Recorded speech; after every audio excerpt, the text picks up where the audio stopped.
Qui suis-je? Qui es-tu? Point de départ et retrouvailles. Ces messages que je partage ici avec toi viennent du livre Que des mots. Rien que des mots. L'amour révélé. Tu le trouveras sur Amazon.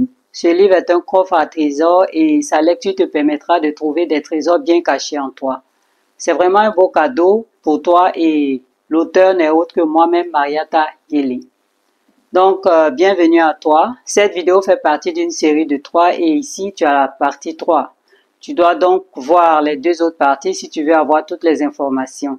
Alors, je rentre directement dans le sujet et je suis titulaire d'un DEA en sciences et technologies des aliments et en 2005, j'hésitais encore entre poursuivre au doctorat ou continuer à évoluer dans le milieu industriel où j'évoluais dans la fabrication et la transformation des aliments, dans le contrôle et l'assurance de la qualité des aliments, etc. Il faut noter que j'aime beaucoup le domaine alimentaire et je suis passionnée des effets des aliments sur nous et notre santé.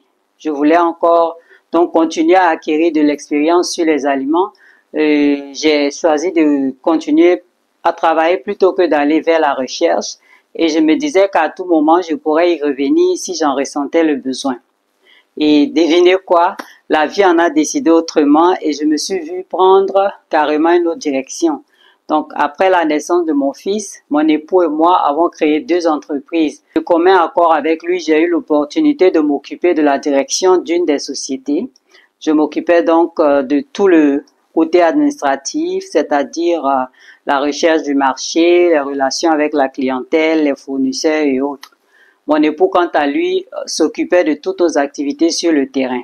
Il était important pour nous de concilier travail et vie de famille, ce qui nous a été possible étant donné que nos bureaux étaient à la maison. Je pouvais donc prendre soin de mes enfants, le temps de leur permettre de grandir dans un environnement plus serein, avec maman toujours présente à leur côté.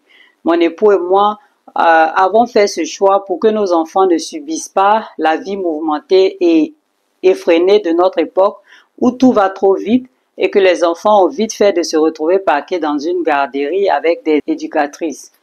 Donc, durant toute leur petite enfance, je voulais être présente pour mes enfants, ce que la vie m'a permis de faire. C'était une priorité pour moi et je peux affirmer aujourd'hui avec certitude que je faisais ce choix pour mes enfants, mais aussi et surtout pour moi, sans le savoir, car ma véritable naissance allait aussi se faire un peu plus tard, environ 6 ans après la mise au monde du premier. Donc, m'occuper de mes enfants et de la famille m'a plongé dans un état méditatif qui ne me quittait plus et qui ne me quitte plus d'ailleurs. Cet état, je n'aurais jamais pu l'acquérir autrement, ce qui me permet d'ouvrir une parenthèse en ce qui concerne la méditation et de dire que la méditation fait déjà partie de nous. Cet état est notre réalité et l'on n'a nul besoin de pratiques particulières. Il n'y a juste qu'à se trouver dans la situation ou la condition idéale et cela vient naturellement à nous sans que nous cherchions à le créer. Quand on est bien dans sa peau et qu'on est en train de faire ce qu'il faut au moment où il faut, alors sans s'en rendre compte, on se voit plonger là-dedans. Plus on se retrouve dans cet état méditatif, mieux c'est. Pour moi, c'est le fait d'être à la maison et de m'occuper de mes enfants qui m'a permis de me retrouver le plus souvent à m'écouter, me parler de l'intérieur.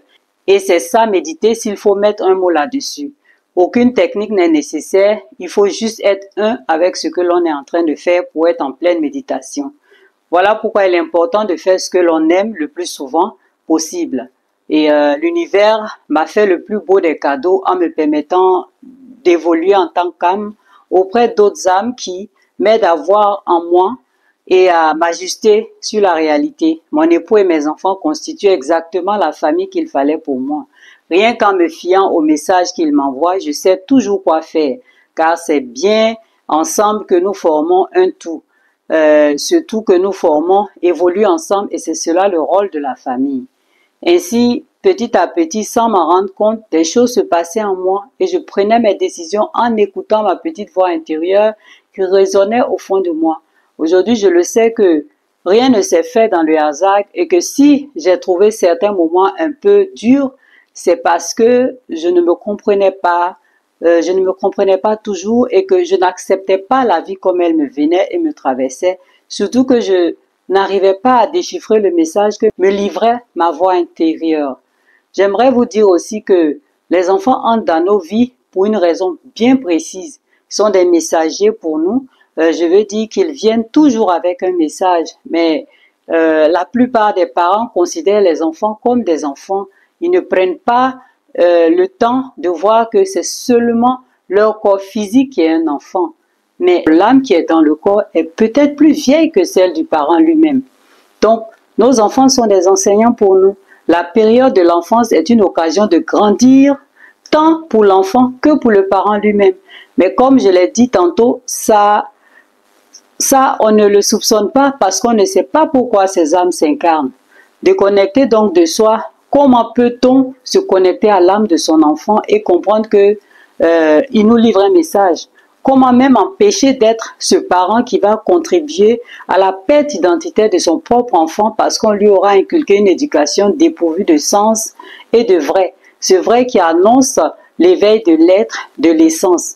Au lieu de cela, l'enfant est entraîné à la suite des parents loin de lui-même, imbibé d'une éducation bancale. Nous avons tant à apprendre de nos enfants. Ils nous disent tellement de choses même quand ils sont silencieux. Nous apprenons plus des enfants que n'apprennent de nous leurs parents. Ce sont de parfaits enseignants pour les adultes. Ils sont là pour nous apprendre à contacter le monde de l'intérieur de l'enchantement. Pour comprendre leur sage message, il faut retourner à l'origine, à la source de soi et être présent en soi autant que possible. Plutôt que de nous évertuer à les conduire vers nous et nos interminables conditionnements intérieurs et extérieurs, laissons-les nous ramener vers eux, dans leur monde rempli d'imaginaire où se trouve cachée la vraie connaissance, disons, à la source créatrice d'où nous provenons toutes et tous, cette source bien connue d'eux et certainement de nous jadis, mais désormais couverte par tant de voiles. Les enfants sont comme tant d'autres choses sur cette terre, des maîtres pour nous les adultes. Si nous les voyons comme tels, rien ne cesserait de nous émerveiller et nous serions comme eux, des enfants, toujours prêts et ouverts à apprendre. Alors, les moments d'éducation sont donc des périodes clés qui nous sont données de nous souvenir de qui nous sommes nous-mêmes en fin de compte. Des enfants comme nos enfants, tout comme nos enfants, nous avons à apprendre et à découvrir à chaque instant de nos vies. Alors concrètement, comment les choses se sont passées pour moi? Comment est-ce que ma vie a complètement basculé du jour au lendemain? Eh bien, mon point de départ a été d'abord une prise de conscience soudaine du fait que la religion que je pratiquais ne pouvait pas me permettre de me connecter à mon essence, à ce je suis en moi. Et du jour au lendemain, à la veille de ma 39e année de vie, je n'étais plus capable de faire comme avant, car une toute autre chose m'interpellait. Je me suis sentie mise en lien avec un enseignement plus ancien, un enseignement qui existe dans nos sociétés, mais qui est maintenu caché et auquel j'avais été connectée. Comment? Je ne le sais pas, mais le corps qui me contient s'est retrouvé connecté à la source, à l'origine. Je recevais des enseignements universels et je me rendais compte que ces enseignements existaient depuis toujours et que celles et ceux qui arrivaient à capter leur message pouvaient se construire en tant qu'être, en tant qu'essence vivante en lien avec la grandeur cosmique. Ainsi, j'ai été emmenée à changer beaucoup de mes habitudes car je constatais lesquelles étaient bonnes et lesquelles étaient nuisibles pour moi en tant qu'âme. C'est ainsi que j'ai eu un changement remarquable au niveau de mon alimentation. J'ai développé des aversions vis-à-vis de certains aliments, comme le sucre par exemple, et j'ai perdu carrément le goût du sucré. Je mangeais très peu. J'ai aussi réalisé que mon corps ne voulait plus de certains aliments qui le rendaient malade. Des aliments pourtant que je mangeais avant. Donc, suite à la mise en application de cette prise de conscience, en retirant ces aliments de mon alimentation, je me sentais beaucoup mieux et je guérissais complètement de certains maux sans la prise d'aucun médicament. Il faut savoir que le conditionnement alimentaire auquel notre environnement nous soumet nous fait croire et accepter que certains aliments que nous avons eu l'habitude de consommer ne peuvent pas ne pas nous convenir. Dès le départ, ne sachant rien de ce qui m'arrivait, n'ayant aucun contact avec quoi que ce soit ou qui que ce soit qui puisse me dire quoi faire, j'ai pu développer ma confiance en moi. Cette part de moi qui sait tout et qui me dit toujours quoi faire. Elle est très silencieuse et très douce, mais tellement convaincante. Juste et vraie qu'on ne peut pas se tromper quand on se fie à elle. Je ne comprenais pas encore en ce moment-là et pourtant, intuitivement, je me laissais guider. Oui, ma force a été de faire confiance à ce qui me venait de l'intérieur et d'écouter ce qui m'interpellait du dedans. Sinon, comment aurais-je su quoi faire à chaque pas de mon parcours? J'ai su qu'il fallait regarder par-delà les apparences et que les réponses que je recevais dès le début cachaient souvent d'autres plus sensibles, plus subtiles et que c'était elles qu'il fallait prendre en compte. Ce que j'ai constaté et qui m'a paru très remarquable, c'est que plus la réponse est vraie, plus elle nous rapproche de la réalité, de la simplicité de celle-ci. Ce que je comprenais surtout, c'est qu'en réalité, notre vie se simplifie de plus en plus car on apprend réellement à vivre et on sait toujours quoi faire à l'instant pour soi. C'est cela le but d'une vie finalement. Apprendre à vivre pour pouvoir vivre car on est sur terre pour vivre et pour ce faire, on doit exactement savoir c'est quoi vivre pour ensuite bénéficier du privilège de vivre. Et oui, vivre est un luxe qui ne peut que se mériter et recevoir l'appel de la vie est le cadeau ultime que cette dernière puisse nous faire. Donc recevoir l'appel de la vie a été pour moi tellement clair et évident en 2012 quand j'ai senti tous ces changements s'opérer en moi. Tous ces changements venaient montrer que j'avais basculé dans la conscience et cela ma tête l'a su bien plus tard. Ce que je ne pouvais expliquer m'est devenu plus clair et je pouvais y mettre des mots. Comment cela est-il arrivé? Je ne le sais pas, mais j'ai compris qu'il m'arrivait quelque chose de beau et que ce quelque chose me changeait de l'intérieur en une autre version de moi-même, que je trouve bien meilleure, même si je comprends qu'il n'existe pas de meilleure version de soi-même et que toutes les facettes de soi doivent être acceptées et considérées. Et donc, un nouveau moi, plus attentif à ce qui se passe en lui et à ce qui l'entoure, avait émergé. Un nouveau moi qui arrivait à percevoir et comprendre des choses et surtout qui sentait vraiment la vie le traverser. C'était là le point de départ véritable de mon voyage initiatique, conscient vers des révélations concernant mon propre être. L'emploi du mot conscient a tout son sens ici car c'est véritablement en 2012 que j'ai remarqué consciemment des choses qui se passaient déjà en moi bien avant cette date, mais dont j'étais inconsciente et auxquelles je ne prêtais pas attention et auxquelles je ne trouvais aucune explication. À partir de cette année-là, ma conscience de moi en tant que présence s'est concrétisée et c'est tout à fait normal qu'étant maintenant là, dans le corps, en ma propre présence, je peux décider de ce qui est convenable ou non pour ce dernier, car ma présence sur Terre dépend étroitement du bien-être du corps physique et j'ai le devoir et le pouvoir de choisir ce qui doit le constituer pour que je puisse continuer mon parcours terrestre. Une chose est sûre, c'est que depuis mon enfance, j'ai toujours été d'une sensibilité particulière et je n'arrivais pas à expliquer certaines situations que je vivais. Fascinée par le mystère de la vie, je me suis toujours sentie très accrochée à l'idée d'un Dieu, de la pratique d'une religion dès mon jeune âge. Au fur et à mesure, donc, j'entendais de plus en plus clairement une voix s'élever en moi et c'est cette voix que j'ai pris le soin d'écouter attentivement et finalement, j'ai su que cette voix était ma propre voix. Cette voix qui au début n'avait pas été reconnue comme telle n'était autre que ma propre voix. Et depuis cet instant, je suis plus à son écoute et je me laisse traverser par elle à chaque fois qu'elle veut s'exprimer. Ainsi, me sentant plus en phase avec ma voix, je me suis reconnue comme une pure conscience qui est témoin de tout ce que je peux vivre en tant que présence dans un corps physique traversé par des pensées qui vont et viennent. Je peux écrire et exprimer ce que je ressens car les situations que je peux vivre, je les vis tout en les observant. Les pensées qui viennent à moi sont aussi observées, comme si ces dernières étaient réellement là et palpables devant mes yeux. Qu'est-ce que cela veut dire concrètement? Que je considère toutes les pensées comme extérieures et ne m'appartenant pas. Je regarde tout arriver et partir. Ainsi, je suis traversée chaque fois par des pensées qui, pour la plupart du temps, ne servent à rien si ce n'est vouloir causer une division entre soi et les autres, là où il n'y a qu'unité. Il faut reconnaître que ce n'est pas chose facile à faire, mais le succès est garanti quand on y arrive, car on peut réellement faire la différence entre soi et le reste qui n'est pas soi et qui empêche de voir la réalité. Quand je ne garde rien en moi, je laisse tout me traverser et je reste juste spectatrice ou spectateur en observant. Je prends note des émotions et sentiments qui montent en moi pour ainsi pouvoir formuler ma question de sorte à obtenir la réponse et la compréhension qui doit en découler.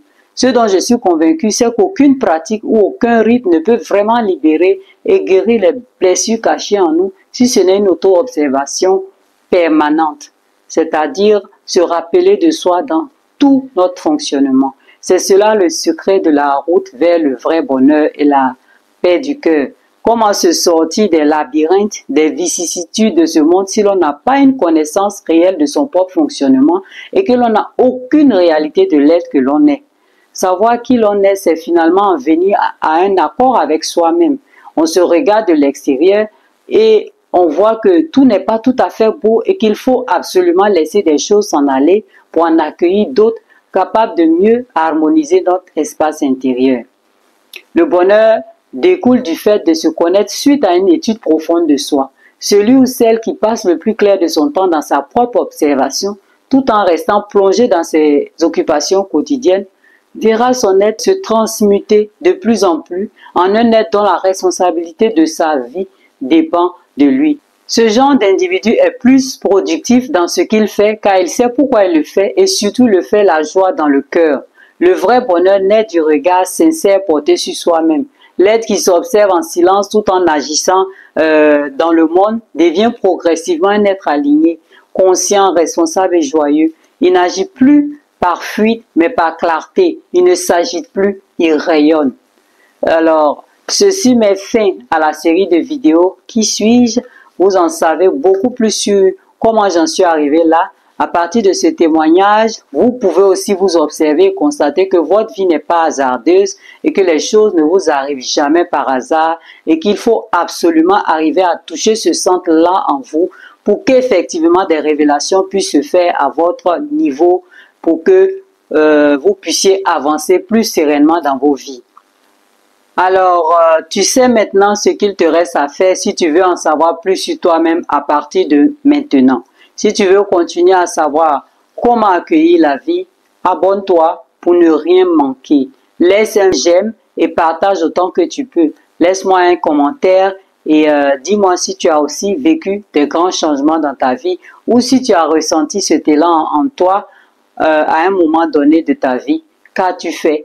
Comment as-tu géré cela? Ensemble, partageons nos expériences de vie et apprenons à nous reconnecter à notre source, celle qui nous enseigne la vraie vie. Sachez que tous les sujets dont je parle ici en ce qui concerne la connaissance de soi se trouvent bien détaillés dans mes livres. J'ai un certain nombre d'ouvrages qui sont disponibles sur Amazon. Comme je vous l'ai dit, ça vient comme ça vient et je mets par écrit tous les enseignements que je reçois. Et je veux partager cela avec vous pour vous permettre aussi de comprendre ces choses-là qui nous arrivent, de comprendre que soi-même, on peut s'auto-guérir, on peut soi-même s'auto-conscientiser, on peut soi-même se sortir de toute situation, de tout problème et que nous sommes créés avec tout ce qu'il faut en nous. Il suffit simplement de trouver les clés pour pouvoir arriver à nous débloquer, pour nous sortir de toutes sortes de situations pénibles et ça part de nous-mêmes. Ça part de notre capacité à nous connecter concrètement à notre origine, à notre source. À partir de là, nous avons toutes les réponses. Pour finir, abonne-toi et n'oublie pas, je suis amour, tu es amour, nous sommes amour.